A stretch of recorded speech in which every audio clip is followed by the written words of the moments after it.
दोस्तों पहले आप इस वीडियो को देखिए और समझिए क्या इस बयान के बाद सरकार या आपकी अदालत या फिर और कोई भी इस बयान को सुनने के बाद उसके मन में और उसके दिल में क्या ख्याल आएगा, जरा सोचिए। किताबों से नहीं पढ़ा, मैंने इस्लाम को मस्जिदों से और मदरसों से पढ़ा है। उनकी योजनाओं को जितना मैं जानता हूं शायद हिंदुओं में कोई नहीं जानता।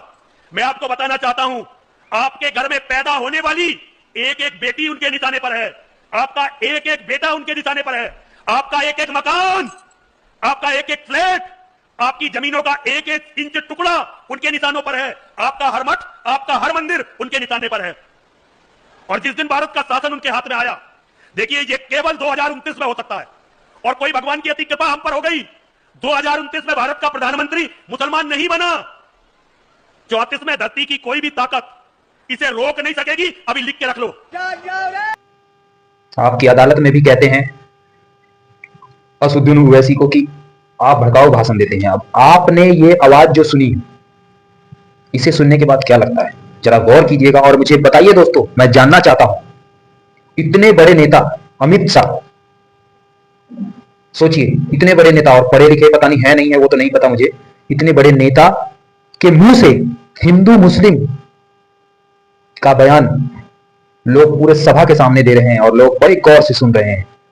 ये पता है कौन लोग हैं जो उनके सामने सुन रहे हैं उनके बातों को? वो अंधभक्त लोग हैं। जितने भी लोग अंधभक्त हैं वो उन्हीं के तरीके से चलेंगे दोस्तों, और उनको सही गलत कुछ नजर नहीं आएगा।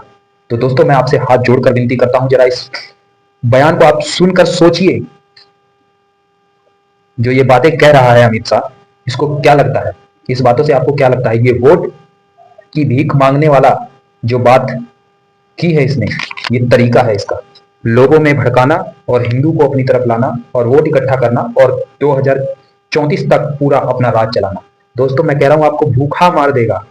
आप खुद ही देख लो आज के टाइम पर कहां कहां कंपनियां लगनी चाहिए और कहां कहां लगी हुई है कंपनी काम करने के लिए। लोग चाहे वो हिंदू हो या मुस्लिम हो, अपने घर से दूर उन्हें जाना पड़ता है काम करने के लिए। जरा सोचिए दोस्तों, इसकी बातों को सुनने के बाद बहुत लग नहीं रहा है? आप खुद सोचिए दोस्तों, ये हमारे देश को आगे ले जाएगा जिस तरीके से ये बातें कर रहा है? सोच कर देखिए दोस्तों अगर आप वोट देने जाओ ना, तो दोस्तों जाति धर्म बिल्कुल भी मत देखना। मैं आपसे हाथ जोड़कर विनती करता हूं। क्या कभी आपने देखा है मुसलमानों को हिंदुओं को नुकसान पहुंचाते हुए? नहीं। क्या आपने कभी मुसलमान को उनके मंदिरों पर झंडा लहराते देखा है? नहीं। क्या कभी आपने मुसलमान को किसी हिंदू भाई को बुरा भला कहते हुए देखा है? क्या किसी मुसलमान को हिंदू की दुकानों को तोड़ते हुए देखा है? नहीं। तो दोस्तों मैं आपसे हाथ जोड़कर विनती करता हूं, ये आपका देश है, तय आपको